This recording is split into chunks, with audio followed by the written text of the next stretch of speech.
I'm going to be talking about Lake Waco, which is right behind me, and a little bit about water supply, which is a critical issue right now in this summer drought that we're experiencing in Texas, and a little bit more specifically about our water supply in Waco.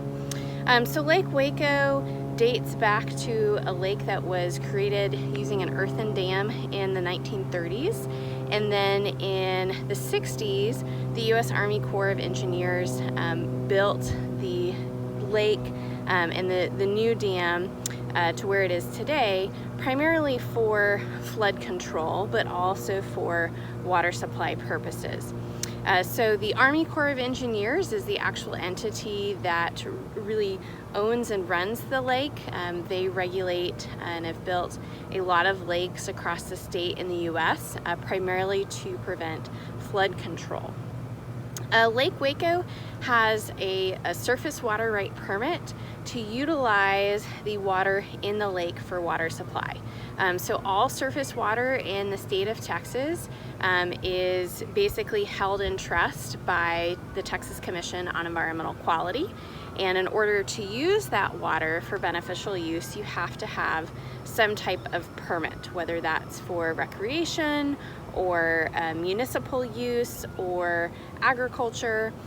You basically have to apply for a permit to use that surface water right, unless you are using it solely for domestic purposes.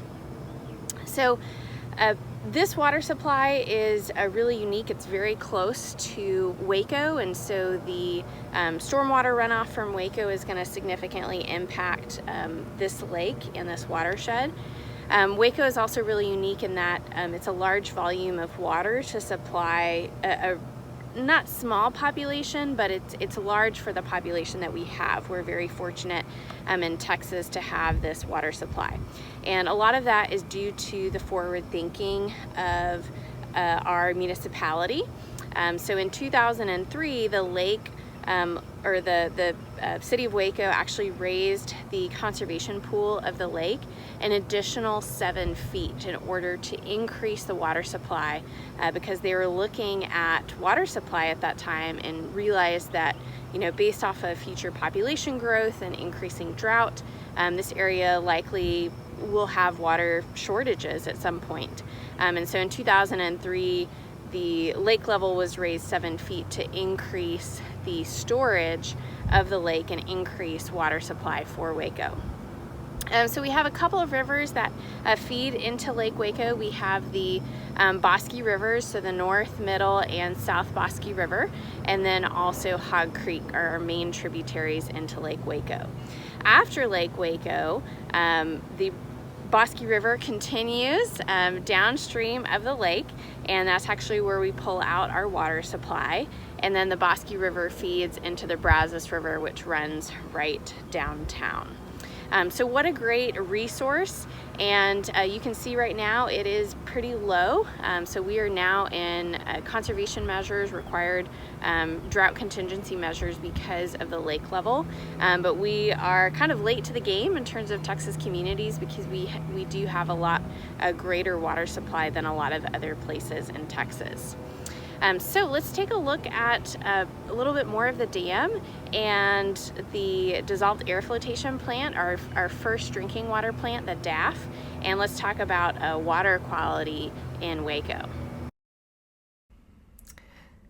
So our water source for the city of Waco is taken right at the base of the dam.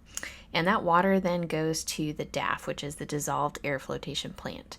This is a relatively new plant that was built in 2011, mainly to deal with the taste and odor issues from green algae that had been a concern with taste and odor issues with our water in the lake previously. So at the DAF, basically our water kind of goes through a reverse treatment process where all the particulate matter, including the algae, is bubbled to the top and then disinfected with ozone. That ozone disinfection process means that we have fewer chemicals in our water, including chlorine, as it ends up going out to the residents. Once treated at the DAF, our water then either goes to one of two traditional water treatment plants, either Mount Carmel or Riverside, located in different locations throughout the city. And after they have gone through a final treatment at one of those sites, then the water is sent to us, the resident.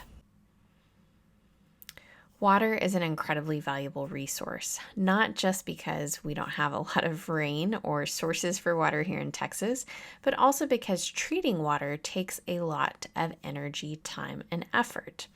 So by conserving water, not only are you helping to protect our aquatic systems and leave enough water for wildlife, but you're also reducing energy use. Here are a couple of conservation tips in order to reduce your water usage. First, make sure and do a leak check in your house about once a month. Take shorter showers and make sure that you have low flow shower heads and other devices inside your house. Also think about planting drought tolerant or drought resistant plants and doing native landscaping that's used to hot, dry conditions here in Texas. Think about how you can recycle indoor water to use on plants in or outside. Also make sure that if you are watering your lawn or other plants outside, make sure that you are doing so when that water is not going to experience as much evaporative loss. So really early in the morning before the sun comes up or later at night. These are a couple ways that you can make a big impact on reducing your water usage and helping to conserve our water resources.